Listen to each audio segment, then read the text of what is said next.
Welcome to some Cabela's Big Game Hunter. Wait, no, that's not right. This is Far Cry 3, also known as Shark Murdering Simulator.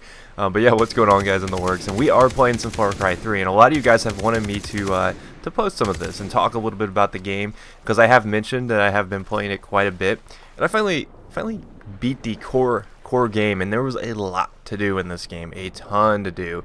And I finally sat down and completed everything. I was like, alright, let's do some videos on it, as you see me swimming towards my kill here, which I don't think I could ever kill a shark in real life. I would look at this thing and be like, man, this is just too majestic for me to take its life, unless it was trying to take mine. Well, that's a different story, but I don't think I could murder half the animals that you seem to go around capping in this game, especially the giant manta rays. I don't know why on earth you'd ever want to kill a manta ray, but I'm about to kill one and to do a cliff dive to retrieve its carcass. But yeah, Far Cry 3 is actually a very intriguing game. A lot of people think that this is the game of the year. And I'm going to kind of give you my overview of the game, what I thought about it, the ins and outs of it, and whether or not I think it's really going to be the game of the year. Now, this game to me feels a lot like Dead Island. Kind of that open world feel. There's not a true way that you have to play. You can go on whatever particular order you want. If you want to do some side quests, there's tons, and I mean tons of side quests.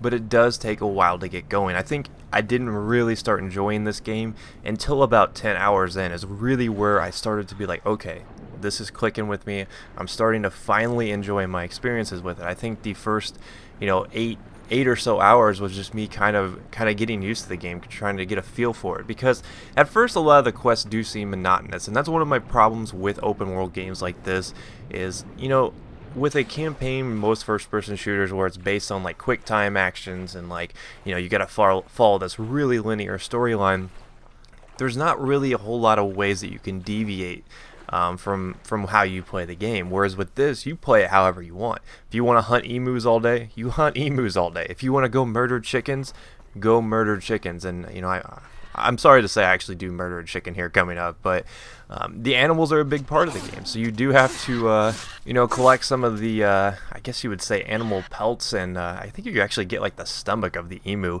and you actually trade that stuff to get better backpacks, to get all sorts of weird things. So it is a big part, the trade, the local economy. You collect money, all sorts of things. I mean, you can pick up jobs off the job board. So there are so many ways to play it. But if you're like an animal activist, hey, you can get around killing animals. You don't have to kill animals. In fact, you can become one with the animals. But I will warn you, most tigers, sharks, and even emus are really mean. They'll hurt you. So you might want to steer clear of them if you're not going to murder them. But here, Charlie the chicken is about to get murdered. Figured I'd leave this in here so you could see that you can actually even murder the smallest things in the game. The poor little chicken. I cut off his poor little head.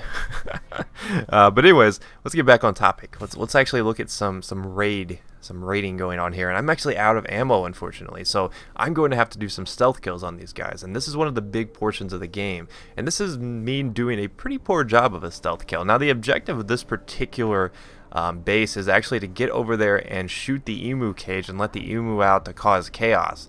And emus are mean, let me tell you. They will attack you, as you'll see at the end of this. So that was the main objective, and I do a really bad job of the stealth kills, but I thought that was one of the more exciting things about it, because when you get caught during a stealth kill, it's like that adrenaline rush. They sick the dogs on you, they come after you, they try to find you, and it's really exciting. I mean, if you can knock off the stealth kills, it's really rewarding to go into a base and kill everybody.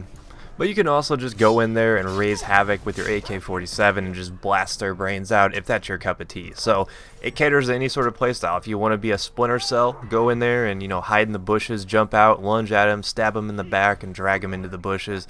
But if you want to run in there like Call of Duty with your AK-47 and blazing, by all means, that is something that you can do. So Far Cry 3 definitely plays towards any sort of playstyle, and I think that really helps the open world feel. And like I said, if you can invest the first 8 hours and kind of put up with the slow pacing as they kind of set the storyline and stuff like that, it gets a lot better. And I'm a big stickler for storyline, and that's one of the things that I kind of felt didn't really do it for me in this game. I don't really feel like my motives are they don't really make sense to me. I mean, yeah, you get captured, they take your friend, spoiler, I mean, they spoiled that in the freaking trailer.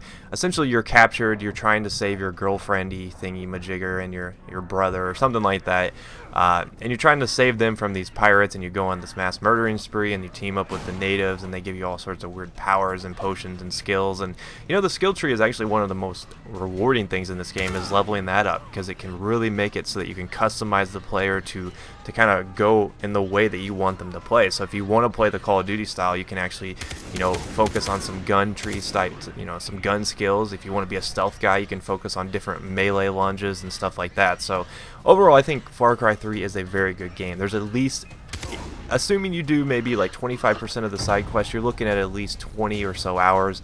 If you do a lot of side quests, I mean, you can get anywhere from 30 to 40 hours out of this game. So there's a lot to be done in Far Cry 3, and I can definitely give it my thumbs up. It does take a while to get into, but, oh, Mr. Emu.